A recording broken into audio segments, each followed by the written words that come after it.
Hey guys, this is the Super Saiyan Prodigy here, and I will be bringing you guys the second video to the series on beating meta decks as a Phantom Knights player. And I bring to you guys today the Adding Nister deck. This deck got new support in Lightning Overdrive.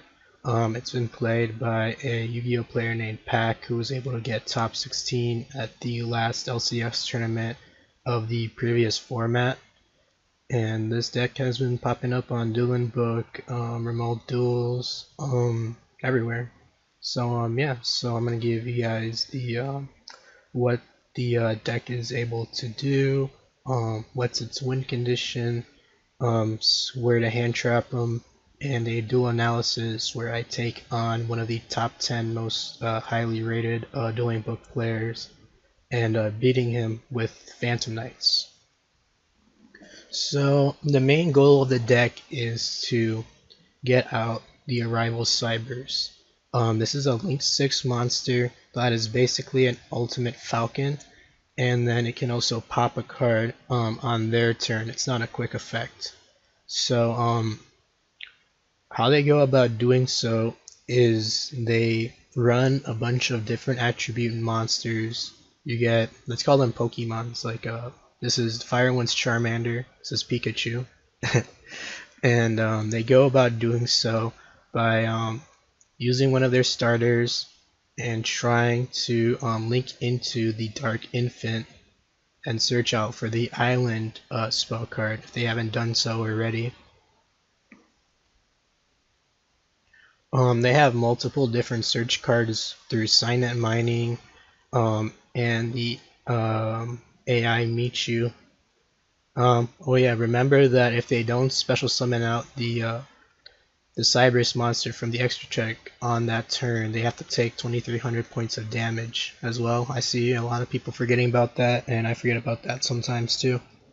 But yeah, so they rely on this field spell because it's a once per turn, but on different attributes. So they can't special summon out Pikachu more than once with its field spell effect.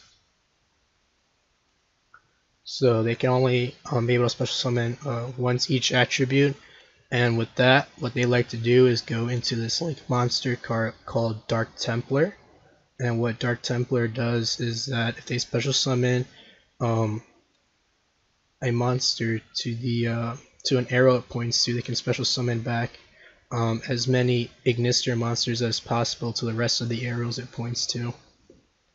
And then with that, since they're going to be bringing out different attribute monsters, it'll fulfill the conditions of the Arrival Cybers. So they have a huge beat stick with either anywhere between 4K more than likely, but they can sometimes get out to 5 to 6K depending on their hand and how many different attribute monsters they were able to set up on the field. So that's the deck's main win condition. They play a lot of hand traps. Like if you look at Pac's build, Ben K1W's build on a DB Grinder, they play a lot of hand traps. They'll play stuff like Nibiru, so then that way you can't make a board to get over their unaffected monster that's unaffected by card effects beat stick. And then they just even though you still do get a token, they can just pop it on their next turn, and they just try to stop you from making any type of board to be able to break it, so later on their turn they can hit you with Splash Mirage, Axis Code Talker, and try to OTK you. And then this is their same this is what they also do when they're going second. They really want to OTK you. A lot of the time they won't worry about going into their Ultimate Falcon because they just want to get the game over with already, and then just they wish or they want to like slow you down your first turn by playing as many hand traps as possible as well. But yeah, so this deck is mainly a lot of hand traps, and the goal is to spam the field with different attribute Ignister monsters through their island spell card. But in order to make into their the Arrival Cybers. So how do we go about stopping this deck as a Phantom Knights player?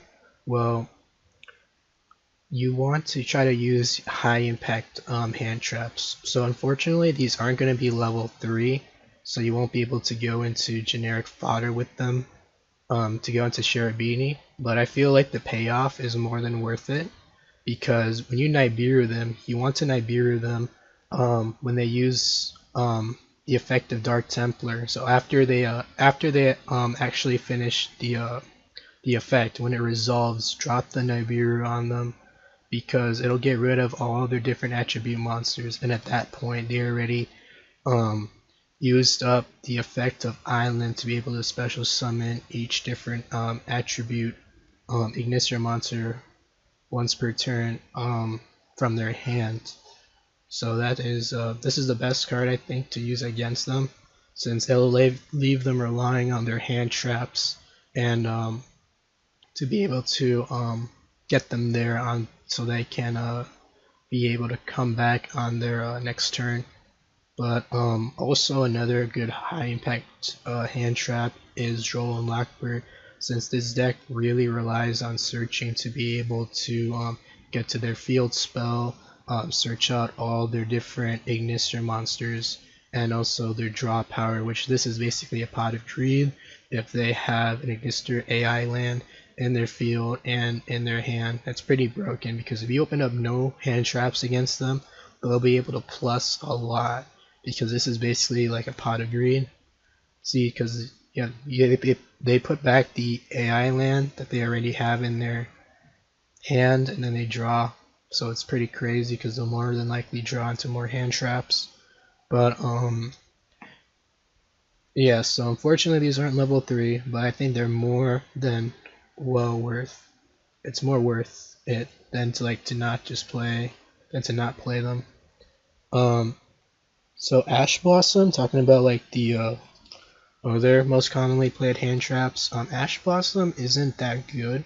The main reasoning because Pikachu over here can search out the islands, and like, okay, you might be able to Ash Blossom the Pikachu, but more than likely if they're a good player, they're just gonna go into the Dark Infant and then they're gonna search out the island again. So it's like you kind of just waste their resource there, because it's not really doing anything too high impact. You can maybe use it against the Charmander here, because this one just searches out a monster, but and then just wait for them to try to use it on Dark Infant. And then if they don't open up the island at that point, like by hard drawing it in their opening hand, then you'll be able to shut down their ability to spam the field. But yeah, unfortunately, it's not guaranteed whether or not you can be able to hand trap the Dark Island. And then also, a majority of their cards also search out the Pikachu as well, such as Signet Mining and AI Michu. So it's weird, because you can hand trap, like let's say the AI Michu or Signet Mining, and they can just normal summon Pikachu or activate one of these spell cards to be able to search it out. So it's like it has multiple ways of getting to the island, which kind of sucks, unfortunately. So Ash isn't really that good for this matchup because of how many different ways they can search out the Pikachu, and then the Link monster also allows them to get to the island as well. I think a decent hand trap against them would be Ghost Spell, because you can just Ghost Spell the Dark Templar, and it'll be harder for them to fulfill the requirements of the Arrival Cybers, because they need 3 monsters with different attributes, and depending on how their hand is, if they're able to get a different attribute monster to fulfill the requirements, then props to them, I guess. But it'll help lower the power as well as the Arrival Cybers as well, since they use this monster to get it to like 4k to between 6k attack. And then yeah, so with Effect Veiler, same thing. It's only okay, you know. You can maybe hand trap the Dark Infant, but they have a lot of ways though to get to work to get to the Pikachu in order to search out their island spell card. And then back to high impact trap cards, we have going first anti-spell and Imperial Order. This shuts down the field spell card and a lot of their search capabilities, since the deck mainly revolves around searching in order to spam the field with their different attribute Ignister monsters. So anti-spell and Imperial Order is very good against them. And then Ghost and Match is also very good because they have different attribute monsters, and they need different attribute monsters in order to fulfill the requirements of the arrival Cybirds, and they rely on special summoning out different attribute monsters with the island. So even if their goal wasn't to make the arrival Cybers, they could, even if they're trying to like OTK you when you went first, they still rely on getting on special summoning out these different attribute monsters to try to go Splash Mirage, Update Jammer, and Access Code Talker U for OTK. And then Infinite Impermanence, same thing as Ash Blossom and Effect Veiler. They have multiple ways of trying to get to the field spell, and they could always just be bluffing you. So you just gotta be weary that it's not gonna, even if you like slow down, like maybe you know, their Pikachu search, they can go into the Dark Infant and still get to the field spell that way, and then use the effects of any Ignister monsters they hard drew. But yeah, this deck is a bit annoying to deal with because your most common hand traps aren't going to really work well against it unless if you use your high impact hand traps and hit them in the spots that I told you about.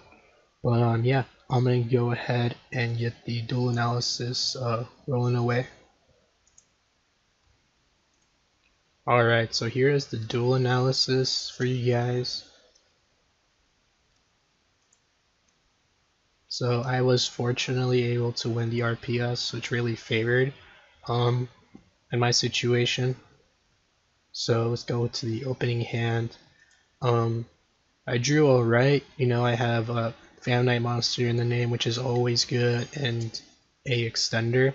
And I also got the another extender in Danger Jackalope as well, a hand trap, and a going second card, but droplets isn't always that bad since I can always use the Anaconda as fodder to negate one of their monsters, one of my opponent's monster effects. So it's not bad, especially in this high ranking of a matchup for the player I'm going up against. So I do standard combo, go Graph into Seer. He shows me the Ash Blossom, so I go ahead and try to put up another extender on board so I can go into my Rusty Bardiche. I drew into Called by the Grave, which would have been way more nicer if it was in my opening hand, but at least I got to it, right? So going to my Rusty Bardiche, a nib would have really hurt me right here because I would have just been able to end on a Fog Blade by searching out my boots, and that would have been really bad. But no, fortunately the Rusty does go through, and looks like he opened up with double Ash Blossom actually, and a whole bunch of different attribute Ignister monsters. So I search out the sword because I'm about to use Rusty's effect to pitch the sword and send a Phantom Knight monster to the graveyard from my deck in order to special summon out a monster. The reason why I dumped the gloves here and not a cloak is because I want to be able to get the pop on my opponent's turn with the Rusty and Break Sword Disruption combo, so I can get rid of their island. So I go ahead and pop the Break Sword, and then I go ahead and make Verte, dump the bricks, didn't open them fortunately, then I dumped the Fog Blade and pass turn. So at this point I have one Omni Negate, one Fog Blade, and then one Droplet as well, and then I have the Rusty Pop Disruption. So I have a total of 1, 2, 3, 4 different disruptions right here. So that's pretty good because they rely so much on getting to the island field spell card. Yeah, so I want to minimize his possibility on being able to get to that island field spell card. So because I had a feeling that just in case we opened up multiple different attribute monsters, that if I let that go through, he won't be able to spam the field.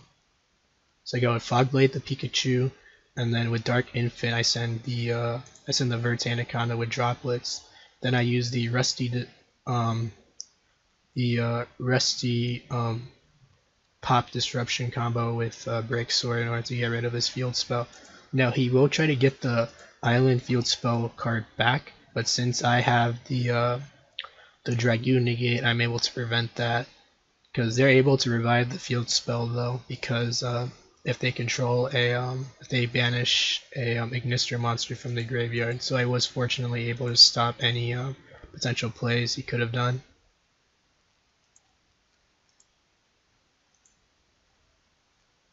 Oh yeah, so for my next opening hand is pretty bad. But I fortunately did draw into the Phantasme though, which does help me put back bricks. I'm testing it in the side right now because I do want to increase the probability that I'm gonna draw into my key hand trap cards such as a Nibiru's or Drow Lockbirds. So basically it hits a lot of the decks in the format like Ignister, the deck I'm playing against, Invoked, especially when hold on, I'm gonna pause this real quick. Sorry about that, I had to take a quick phone call. But yeah, so Phantasma I feel is pretty decent because it also puts up extra link fodder for your Appaloosa once you get your Sheer Beanie and Seer on board when it comes back to your turn. And then yeah, it just gets rid of Dragoon bricks and then the BA bricks, so you don't have to worry about unbricking them with the Torn Scales effect. I'm running up these two of these on the side right now, and I feel it's really good because of the invoked, how they link summon to get their Alistair into the graveyard, or the what deck link summons a lot, Salaman Great, Sky Striker as well. So I could draw into my spell and trap removal to get rid of their set spell cards. But yeah, I'm really liking this card actually right now. So this is what I'm talking about, where they have multiple ways of getting to the Pikachu.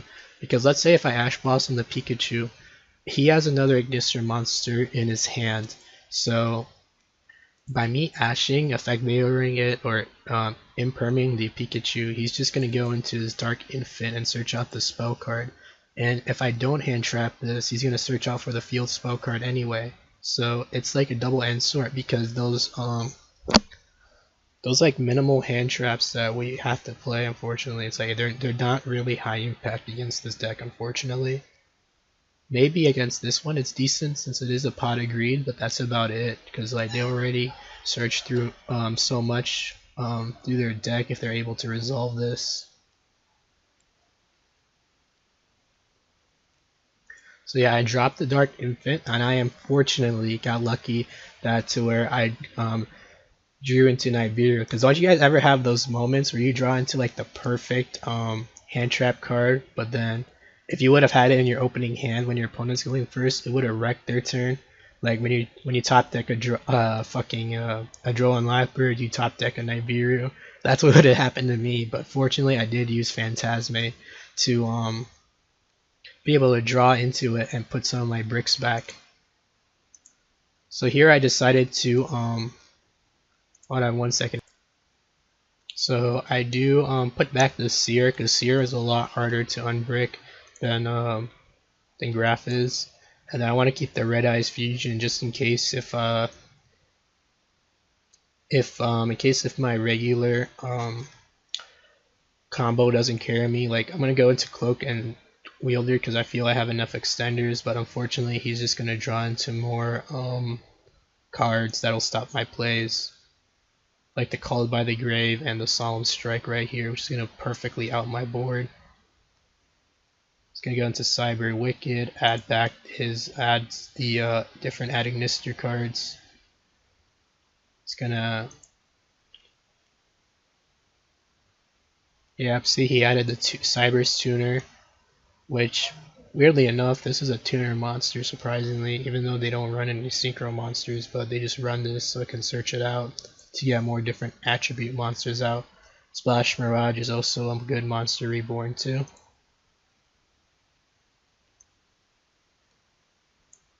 And then here they bring out Wind Pegasus. Actually, should have mentioned this. That was a kind of lie. I forgot they bring out the Synchro monster actually. So ignore what I just said before because I'm retconning it. But yeah, this is also additional interruption for you on your turn because they can when if you use like your break sword effect, for example, to destroy a card they control, then this is gonna mess you up because they're gonna put back either like your Rusty um, or one of like your monsters like an Appaloosa for interruption, which really sucks. This is where I'm talking about where they bring out the Dark Templar and you want to Nibiru them on the resolution of that.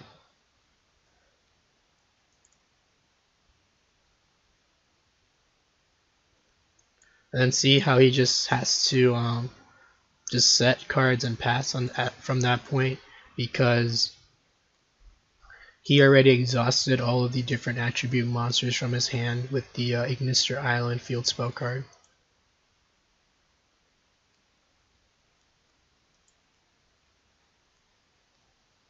So yeah, he has the perfect counter for my cards because he had the Solemn Strike for Cherubini and he had the Called by the Grave. So I basically had to pass turn from that point on. So actually, the Red Eyes Fusion might have been the best play there actually, because he didn't have the Ash Blossom to negate it. And Solemn Strikes, sure, he can Solemn Strike the actually, I think he can Solemn Strike the Fusion. Let me look that up real quick. Alright guys, so it looks like they can't. I'm just pulling up a Reddit post here where it's a Solemn Strike versus Fusion. So they're using an example of like polymerization, and this guy who is saying he's a judge says that it can't because Solemn Strike just negates summon and monster effects, not spells or traps. It can't negate the fusion summon itself, but since the summon happens while polymerization is resolving, while an effect is resolving, neither player can activate anything. So by the time it finishes resolving, the summon is finished, so you can't activate Solemn Strike at that point. So yeah, so actually going for the Red Eyes Fusion would have been the better play. I was just scared about a Ash Blossom, to be honest, but ironically enough that would have been the better play at this point, and I would have been able to put him at about 500 life points actually, and he probably wouldn't have needed to go to a game 3.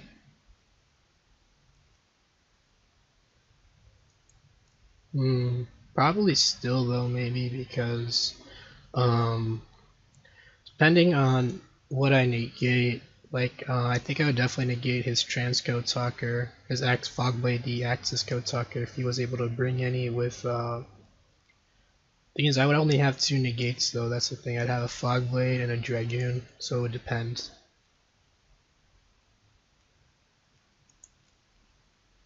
So then here I Fogblade the Charmander because I know he's like really he probably doesn't have any different attribute Ignister monsters from the hand, so I don't want him to add anymore.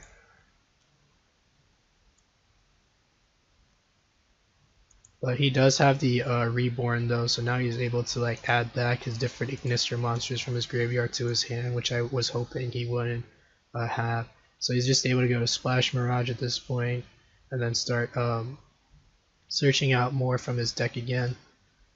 Here, this is where I was talking about. You can use the Fogblade on resolution of Access Code Talker. Just say that you're going to use it on resolution because you can't respond to its activation of cards, or can't activate to the can't respond in effect to the card's activation.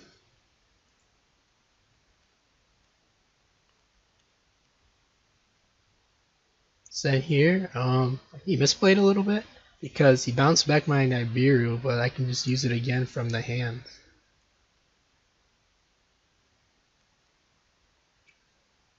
So yeah, I dropped the Nibiru on him again. My plan is to use my Red Eyes Fusion, and ironically enough, I draw into the Seer, even though I did shuffle my deck, oddly enough.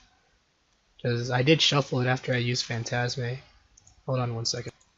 But yeah, he does have the Ash Blossom, unfortunately, that I was talking about, so now I'm kind of just like stuck. And he fucking top decks Rivalry of Warlords, which is gonna shit on my deck just because we play different attribute monsters, like the Psychics, the Fiends, the Reptiles with the Danger monsters, Warriors with the Phantom Knights. So this card just shits on my deck. And so yeah, so he's just gonna keep on regaining more and more advantage, gets more draw power, abusing the AI contact, and at this point it's just it's just game over for me at this point. Here I'm just gonna go ahead and scoop it up. I think I should. I think I scoop after I see my top deck. Yeah, Shade Brigandine. It's not gonna do anything. So I'm gonna choose to go first, and then my opening hand is decent because I have Drill and Lockbird, so even if I have to wait to draw into like a level 3 extender, like let's say if this wasn't a snake, this was just a regular Fan Knight monster, that's fine because I can just sit on the Drill and Lockbird to hopefully work its way there if he doesn't have a Called by the Grave, which I end up opening on my opening hand, and then unfortunately I have to draw into one of the Burning Abyss breaks. He has one hand trap though. So I reveal the snake. You don't want to Ash Blossom the snake because it's not a hard once per turn on revealing it from your hand. It's a hard once per turn on its if it's discarded you can sort of summon it. And yeah, so I was fortunately able to draw into a tour guide. So he does hit the Seer, which is quite unfortunate since I won't be able to bring back my Cherubini for extra link plays. But I do bring out the graph though. I bring out the graph because in case if I draw into another tour guide, I want to be able to use that tour guide to summon out another tour guide at the very least. Up to 22 watchers now. So yeah, I dump a gloves with this, with the Cherubini effect because in case if he has nib, he's gonna probably nib on the Rusty, and then I'll just go ahead and use the gloves effect to banish it and bring out the bring out like a sword in order to special summon back my my Rusty. So I fortunately do have the Called by the Grave for the Ash, and that's very good because if that Ash would have resolved, I would have to sit on 2 Fog Blades and a Droll and Lockbird. So here I use it to dump the Torn Scales, and since I feel like he doesn't have Nibiru, I'm just going to go ahead and combo off from there. If I had Cherubini, I would have dumped the cloak, search out the boots, but set the Shade Brigandine so I can go into a all-link for Appaloosa, or try to at least, because if he would have nibbed me, if I would have brought out like Cherubini, Shade Brigandine, or Silent Boots, I would at least still have the Torn Scales in the graveyard to be able to go into like a Dragoon. But yeah, so I use Torn Scales effect to dump a Fog Blade to the graveyard. I do this because I want to set up my Rusty Disruption combo again with Break Sword. That and Dumping Cloak specifically will give my Rusty a little bit of attack boost. And then here I search out the sword, so that way I have discard fodder with the Dragoon. Because I don't want to discard the Draw and Lockbird because it's a super high impact hand trap against this deck. So he does have the AI Michu, and he's going to try to search out the Pikachu I told you about, so where in case if I hand trap the Pikachu, he can still get to his island card by activating the effect of Dark Infant. So here I use Draw and Lockbird. He's gonna go ahead and use the Lightning Storm. I let that go through because I know if I can get a Dragoon negate off, I'm gonna have a sword in the graveyard, and with the sword in the graveyard, I can go ahead bring back the Rusty, and if he tries to like set a trap cards, the thing I'm fearing the most right now is that he's going to have Rivalry of Warlords, which is gonna shit on my entire field. So that's my biggest fear right now. So any card he sets in the end phase, I'm going to bring back the Rusty after I use my Dragoon Negate, and then use the Fog Blade to bring the Break Sword back, and then use the Rusty to make Rusty Chain Link 1, and then make Torn Scales Chain Link 2, so I can chain block the Rusty effect to pop any card I'm worrying about him keeping on his field when it comes back to me. So yeah, so there's the island card right there, and then I just let that go through because I'm gonna use Dragoon effect when he tries to bring out the Transcode Talker or the Dark Templar. So that way it removes it from the field, and he has to rework on trying to gain Link Monster advantage again. Hold on 1 second. Alright, but yeah, so I'm waiting for him to get out either a Transcode Talker. So he gets out Splash Mage. That's the prerequisite towards the Transcode Talker. So I use the island, and then here I'm just going to get rid of the Transcode Talker, because if I don't, if I let that go through, he can get into an Access Code Talker and attack over the Dragoon. And then see, he just gives up at that point because he exhausted his field spell card already to be able to special summon out the his different attribute monsters. But yeah, I hope you guys enjoyed the video. This is I think this is the highest rated match I've ever had, because he's currently in the top 10 most highly rated dueling book players right now. So I hope you guys enjoyed the duel analysis. It just goes to show that just because you're going up against someone who's very high rated, don't be intimidated by them. Just make your most precise plays where they count, hand trap them where it matters the most, and let your cards lead you there.